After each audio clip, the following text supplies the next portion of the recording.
So since today is Sunday, we are here with an interesting topic of nurturing confidence on the channel Share and Learn by Vikas. If you like the today's contents and discussion, please share it with your family, friends, near and dear ones, and your colleagues. As well as don't forget to subscribe this channel.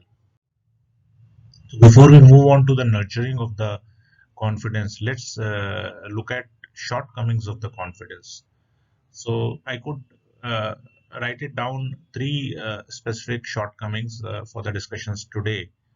And those are that idea will never work. I have nothing to contribute. I'm never going to get this message right.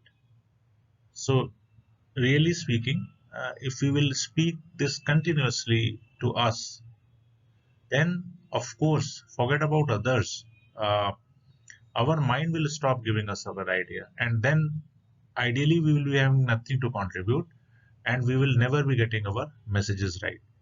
And moreover, these thoughts soon will turn into beliefs, and this will not help us to develop our confidence. So, what message we are going to give to others is that I am a very shaky person, I am an uncomfortable person, and I am a confused personality.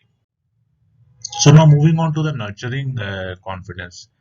So, there are couple of points which has been mentioned here for the discussions today.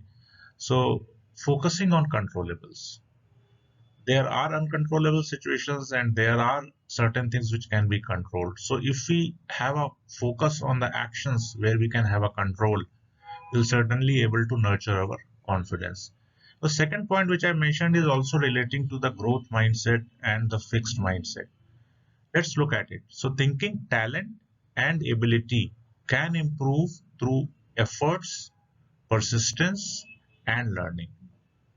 If we will work upon this, we will be nurturing our confidence. And it will be vice versa if we think that talent and ability are unchangeable.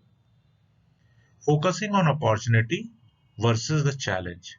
Let us not ignore the challenge. Time and again, we have discussed this point.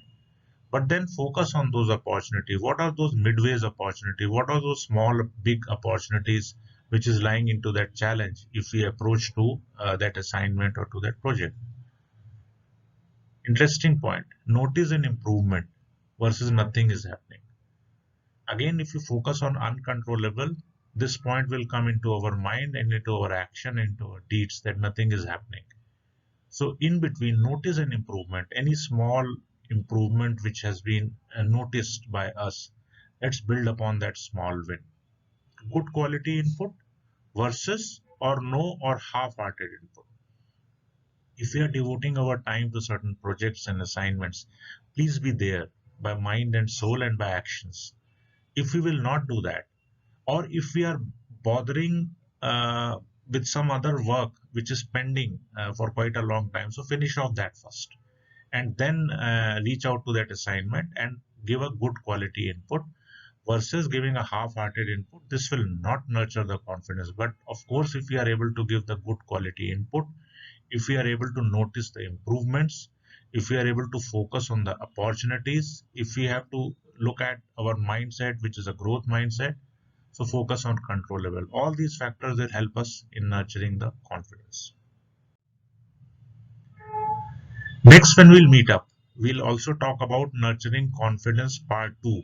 We will share the power statements, which will not only nurture our confidence but enhance or scale up our confidence.